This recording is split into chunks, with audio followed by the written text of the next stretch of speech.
Hello, everyone. Welcome to Friday Story. I'm Neetu Chaudhary. This is a place where I share my personal stories with you. I get extremely vulnerable because I share them as they have happened in my life. And these stories have the potential to inspire you because these stories have changed the way I look at life.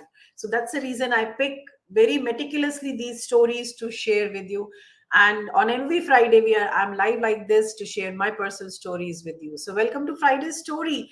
Please write in comments from where you're joining, and I'm always happy to hear your success stories, your failure stories, your plan, and what you're planning for the rest of the year to do. So please share it. Today's story is very special. It's about me being violent. I have done the violent communication, and that person is my daughter. So let me tell you what happened. I think last week or maybe 2 weeks back, we were going somewhere. I think we were getting late for some classes or something. So I was just rushing up.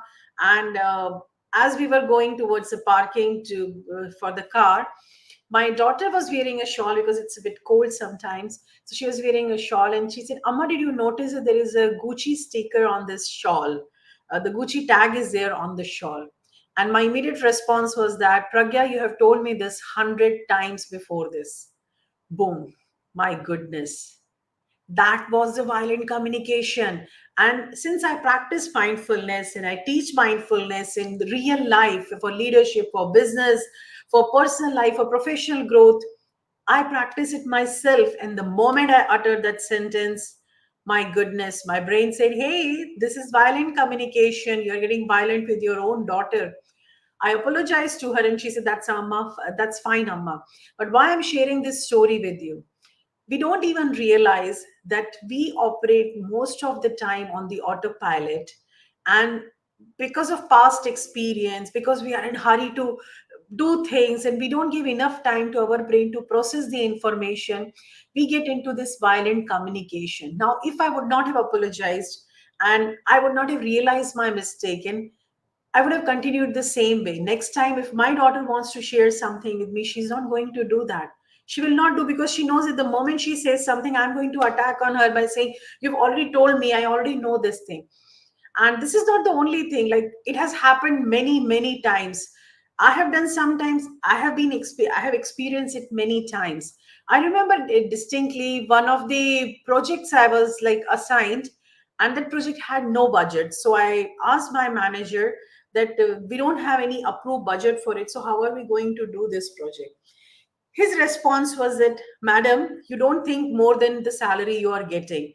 Budget is not your problem. I'll take care. You just do your job.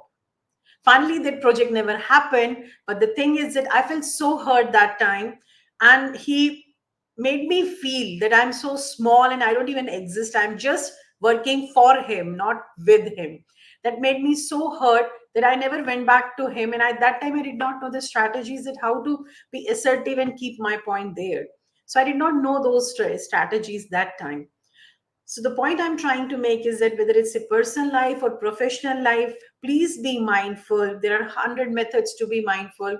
Please be mindful in your communication, because every time you do a violent communication, you're just breaking one more brick from the bridge that connects you to other people. So when if you're any withdrawal you're doing, any you're ignoring somebody or you're attacking, of course, attacking is a violent communication. So any kind of these kind of communication is there. This is the violent communication. Be mindful. And I think I have told this hundreds and hundreds of times. Mindfulness is not something to be done sitting on some high mountain and like doing meditation. No, mindfulness is useful when it can help you in your real life problems, like these scenarios, in your parenting, with your relationship with your spouse, with your relatives, with your friends, with your neighbors, with your colleagues, in your professional growth, in your leadership. If mindful can help you in these areas, then only it's useful. Otherwise, all of us cannot go on the mountain and do the meditation, right? So it has to be helpful in our real life. And be mindful of your communication. The more you practice, the more you will improve upon it. I love you all and I love to hear your comments. So please take care. Have a lovely weekend and see you next Friday.